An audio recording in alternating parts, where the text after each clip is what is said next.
Hi everybody, and welcome back to my YouTube channel, American Viscountess, which is filled with royal vlogs, visits to historic houses across the UK, and not so royal, the restoration of my little Italian house. Do check it out. An array of topics which I hope keeps you coming back for more. But today's video is about the 5 worst British monarchs, and I'm afraid that one is because of our family. There have been 62 monarchs of England and Britain spread over a period of approximately 1,200 years. First up is Henry VIII. I bet you guessed that. The best known fact about Henry VIII is that he had 6 wives. And most school children learn the following rhyme to help them remember the fate of each wife. Divorced, beheaded, died. Divorced, beheaded, survived. His first wife was Catherine of Aragon, his brother's widow, but he was always cheating on Catherine with various mistresses. And to make matters worse, the queen was unable to provide her husband with a male heir. She only gave birth to one daughter who grew up to be Mary I. He later divorced Catherine of Aragon to marry Anne Boleyn. This divorce caused the split from Rome, and Henry declared himself the head of the Church of England. The dissolution of the monasteries began in 1536, and the money gained from this helped Henry to bring about an effective navy. Do check out my video on American Viscountess, where I visit the ruins of Beaulieu Abbey, which was demolished by King Henry VIII. Without any solid evidence to support his claims, Henry accused his wife Anne Boleyn of adultery, and she was beheaded in May 1536.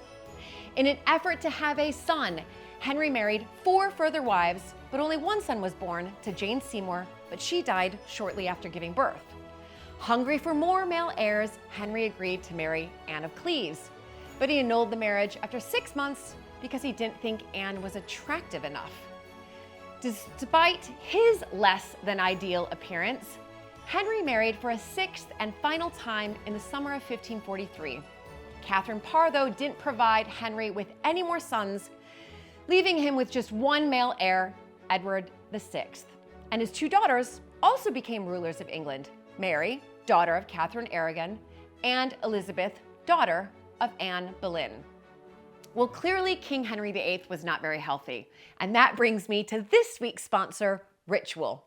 Ritual is the obsessively researched multivitamin reimagining health from the ground up and takes the guesswork out of vitamins.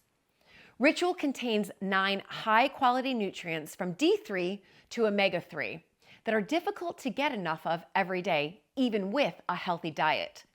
Transparency is at the core of everything Ritual does, from the way nutrients are sourced to the environmental impact of materials used to ship thousands of orders.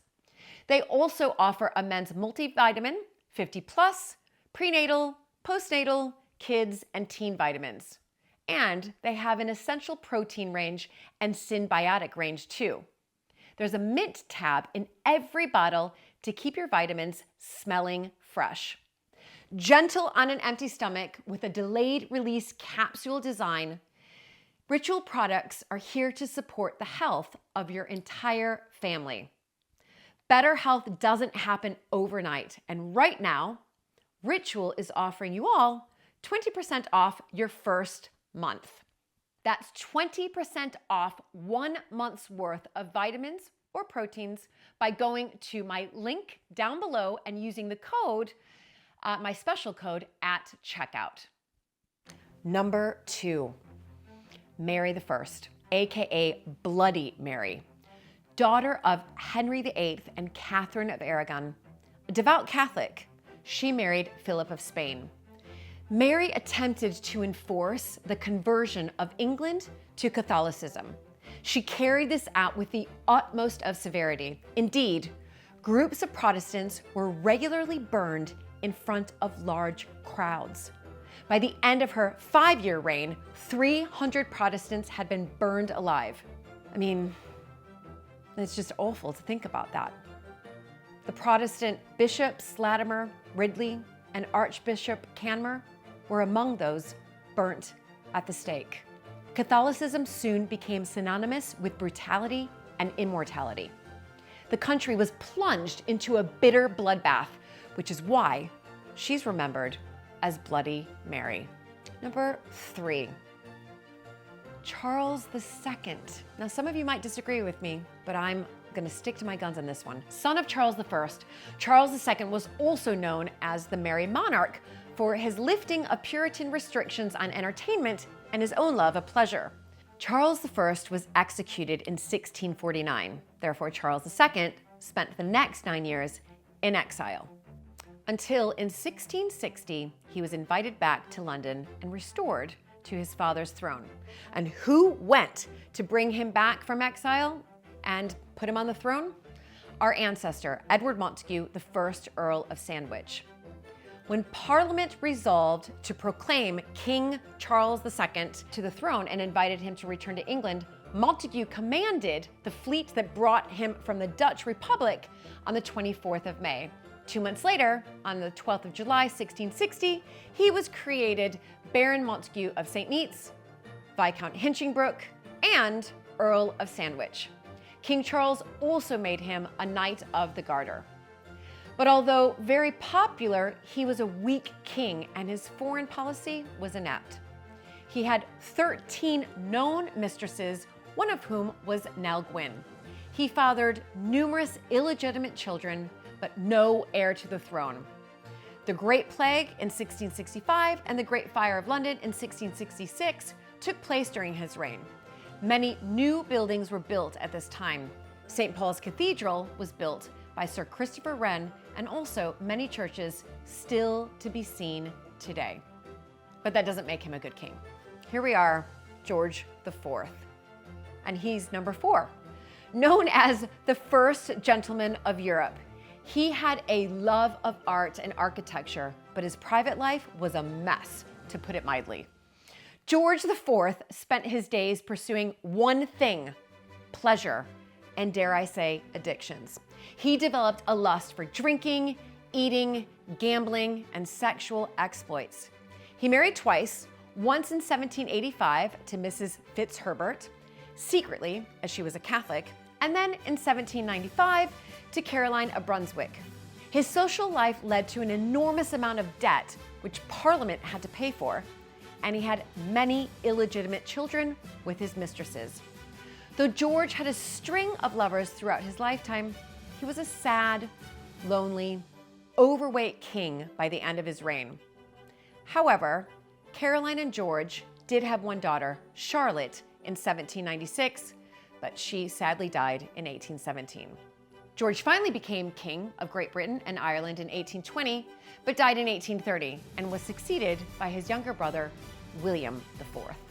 And last but not least, let me know if you guessed this, Edward VIII, who abdicated December 1936. Edward was the most popular Prince of Wales Britain has ever had.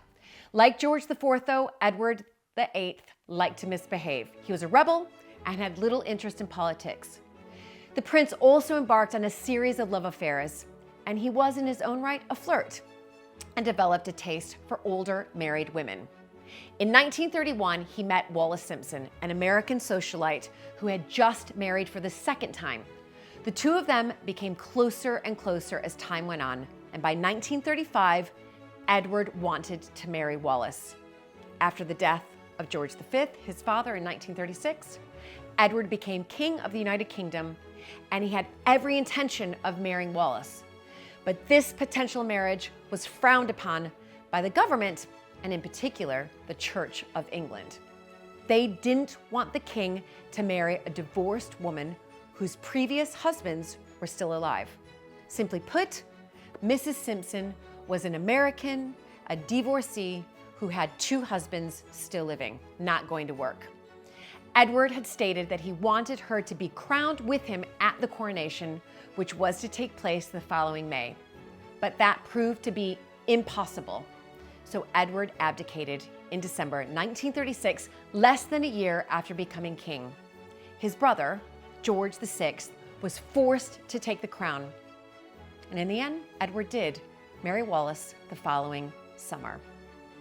Also, just a side note here, in October 1937, Edward and Wallace traveled to Nazi Germany, where he was photographed alongside Adolf Hitler and even performed the Nazi salute on several occasions. After the Second World War, the Allies discovered documents which outlined the Nazis' intention to restore Edward to the throne as the head of a fascist Britain. Due to Edward's connection with the Nazis, many historians argue and agree that his abdication was actually a blessing in disguise. If he had remained king, the British monarchy would have been completely tainted. So perhaps we should all be grateful to Wallace Simpson as well. Comment down below. Thanks again for joining me for another royal vlog. Do let me know in the comments down below who you think was the worst British monarch and why. And of course, be sure to subscribe, like, and turn notifications on so that you know next time I have a royal vlog, a historic house episode, or that renovation in Italy. Bye, everybody.